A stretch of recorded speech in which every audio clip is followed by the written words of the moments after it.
Okay, so for today's vlog, ayan ang ginagawa natin is itong sa may loob nung Camry, bali na UP siya, tapos kinakalawang na rin. Lateruin muna natin yung mga pintuan tsaka yung lubog dito, guys. Ayan.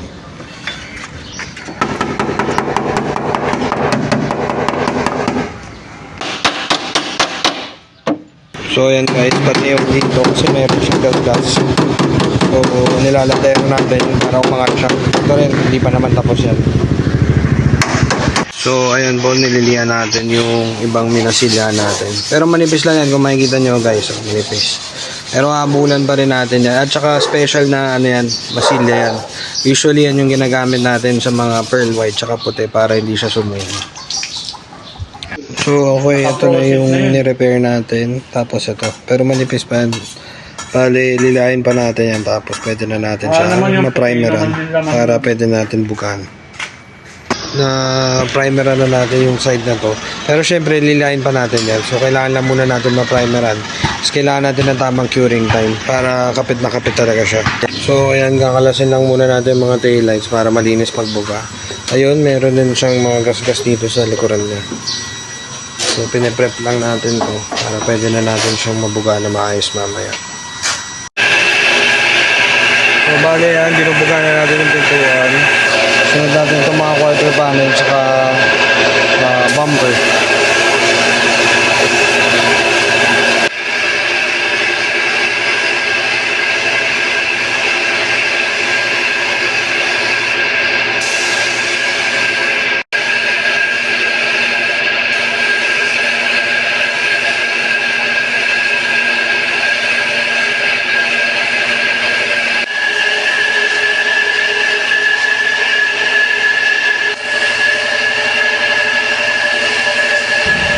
So ayan, pagkatapos natin magbuga ng kulay, ngayon naman ang i-apply natin is yung top coat niya.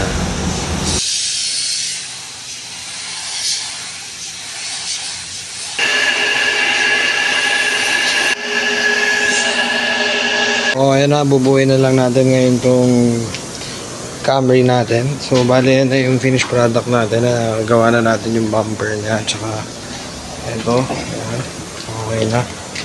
So, wala na rin yung bangga niya. So, okay na. Parang wala na nangyari. Wala na yung mga tama niya rin dyan. So ayun guys, natapos na natin ngayon yung Camry natin, pearl white. Okay. Nakita nyo, napakaganda. Wala na rin yung damage niya. Wala na rin yung kanya mga gasgas at lubog dito. Tapos yan, meron siyang malalang tama dyan na kinakalawang na. Napakaganda.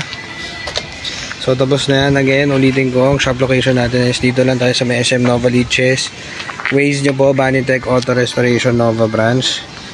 Quality materials lang tayo, hindi tayo gumagamit ng mga substandard or acrylic or mga China product. So wag na kayong umasan tig 1.5 or 2.5 yung mga per paneling namin. So okay guys, so nililihan na natin ngayon yung mga pinaint natin na areas, na panels para pwede na natin siya i-buff. So as you can see, ayan. So since sa mga nakakaalam, mahirap talaga yung pearl white, that's why ayan, lalo na doon may tama. So kinailangan din natin siyang kumbaga i-blending, kaya dinamay natin yung bumper niya tsaka yung dito sa may pintuan niya. Although may tama talaga yung pintuan niya, pero yan talaga yung best way na gawin dyan.